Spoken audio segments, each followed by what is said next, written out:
Heliocentrismo.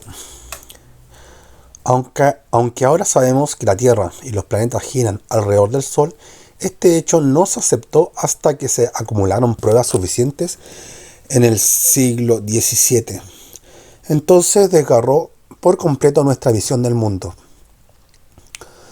Se demostró que los humanos no estaban en el centro del universo, al contrario de lo que se afirmaba la filosofía y la religión de ese tiempo.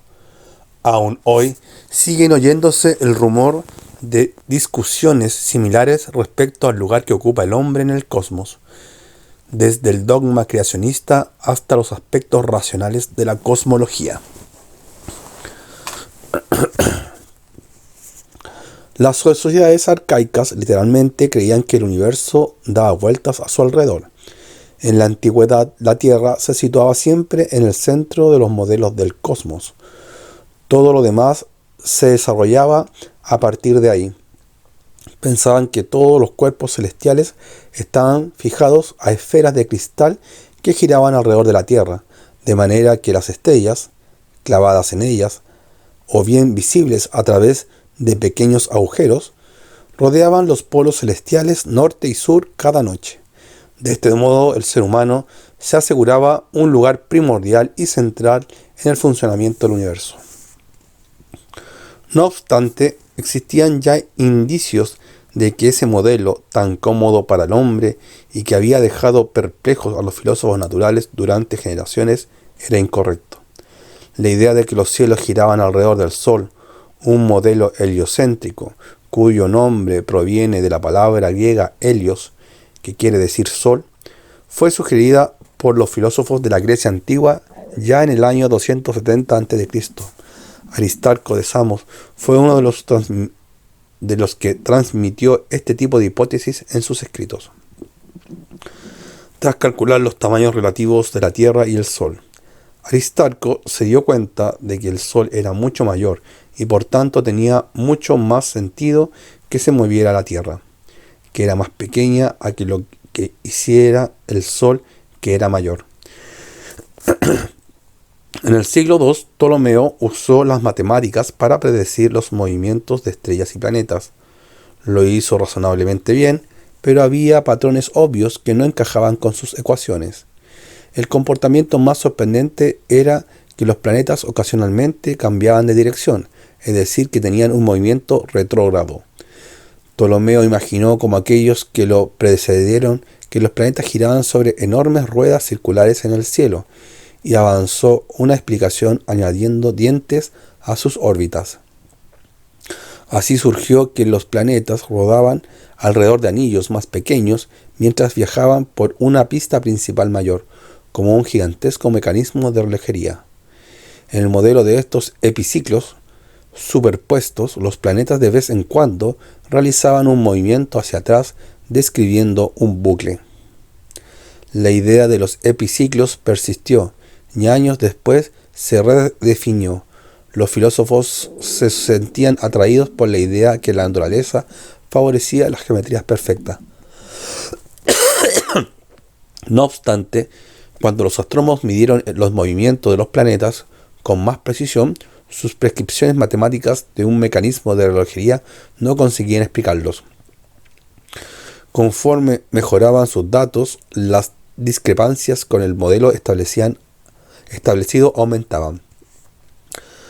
La idea del modelo heliocéntrico de Copérnico se plantearon en algunas ocasiones a lo largo de los siglos, pero nunca llegaron a considerarse seriamente.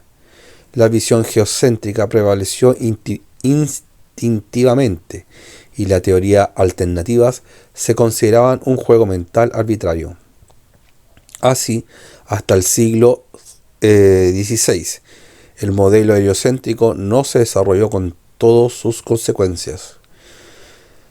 En su libro de 1543, De Revolutionibus, el astrónomo polaco Nicolás Copérnico describió un modelo heliocéntrico matemáticamente detallado que explicaba los movimientos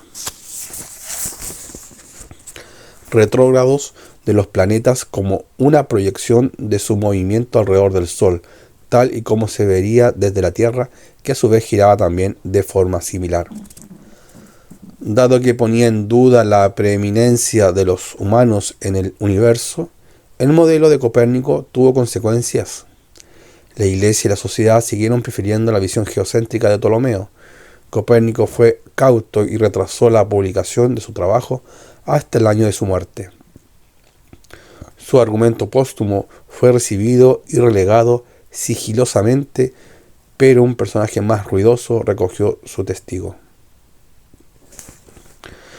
El proceso a Galileo. El astrónomo italiano Galileo Galilei desafió abiertamente a la Iglesia Católica Romana al defender el heliocentrismo. Su audacia se apoyaba en observaciones que realizó mediante el recién inventado telescopio.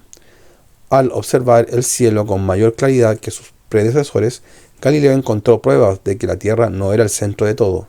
Júpiter tenía lunas que orbitaban a su alrededor y Venus tenía fases igual que la Luna. Publicó estos descubrimientos en su libro de 1610, Sidereus Nuncius, o del mensajero estrellado. Convencido de que su visión heliocéntrica era correcta, Galileo defendió su argumento en una carta a la gran duquesa Cristina. Tras afirmar que la rotación de la Tierra era la causa de que el Sol pareciera moverse por el cielo, fue convocado en Roma. El Vaticano aceptó que las observaciones eran ciertas, porque los astrónomos jesuitas veían las mismas cosas a través de sus telescopios. Sin embargo, la Iglesia se negó a aceptar la teoría de Galileo. Afirmaba que era solo una hipótesis que no podía tomarse al pie de la letra, por muy atractiva que resultase su simplicidad. En 1616, la Iglesia prohibió a Galileo enseñar la teoría heliocéntrica y le impidió mantener o defender esa idea polémica. La razón de Kepler. Mientras tanto, un astrónomo alemán estudiaba también las matemáticas de los movimientos planetarios.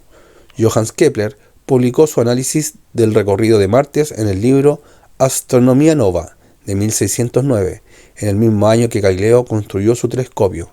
Kepler descubrió que una elipse, en lugar de un círculo, daba una mejor descripción de la órbita del planeta rojo alrededor del Sol. Al liberarse de los círculos perfectos, fue más allá del modelo de Copérnico y mejoró las predicciones de los movimientos planetarios. Aunque ahora se considera una ley básica de la física, la visión de Kepler se adelantó a su tiempo y tardó mucho en aceptarse. Galileo por una vez lo ignoró. A pesar de estar limitado, Galileo seguía convencido de que su explicación heliocéntrica era verdadera. Cuando el Papa Urbano VIII le pidió que escribiera un ensayo objetivo que incluyera ambas posturas y que se llamó Diálogo de los dos sistemas del mundo, Galileo contrarió al pontífice por favorecer su propia visión en perjuicio de la defendida por la Iglesia. El Vaticano de nuevo lo convocó en Roma y lo condenó en 1633 por haber quebrantado su prohibición. Galileo quedó bajo arresto domiciliario durante el resto de su vida y murió en 1642. El Vaticano tardó 4 siglos en ofrecer una disculpa formal, coincidiendo con el aniversario de la publicación del polémico libro. Aceptación gradual. Las pruebas que la visión heliocéntrica del sistema solar era correcta se fueron acumulando a lo largo de los siglos. La mecánica de las órbitas de Kepler también demostró ser correcta, incluso influyó en la teoría de la gravedad de Newton. Conforme se descubrieron más planetas, resultaba más obvio que orbitaban alrededor del Sol. La afirmación de que el hombre era el centro de todo el universo era insostenible. La idea en síntesis: el Sol está en el centro. Finalmente pondremos al Sol mismo en el centro del universo. Nicolás Copérnico. Nicolás Copérnico, 1473-1543. Nació en Turún, Polonia. Copérnico estudió para convertirse en un canónigo. Recibió clases de Derecho, Medicina, Astronomía y Astrología. Sentía fascinación por las ideas de Ptolomeo sobre el orden del universo, pero también las criticaba, y desarrolló su propio sistema en el que la Tierra y los planetas giraban alrededor del Sol. El trabajo de Copérnico, De Revolutio Nibus Orbium Coelestium, sobre la evolución de las esferas celestiales, publicado en marzo de 1543, justo 2 meses antes de morir, fue toda una revelación que desmontaba la visión consagrada del universo heliocéntrico. No obstante, seguía estando lejos de las teorías de la astronomía moderna. Cronología. 270 a.C., los antiguos griegos proponen el modelo heliocéntrico. Siglo II, Ptolomeo añade epiciclos para explicar los movimientos retrógrados. 1543, Copérnico publica el modelo heliocéntrico. 1609, Galileo descubre las lunas de Júpiter. Kepler describe las órbitas como elipses. 1633, proceso a Galileo por defender el heliocentrismo.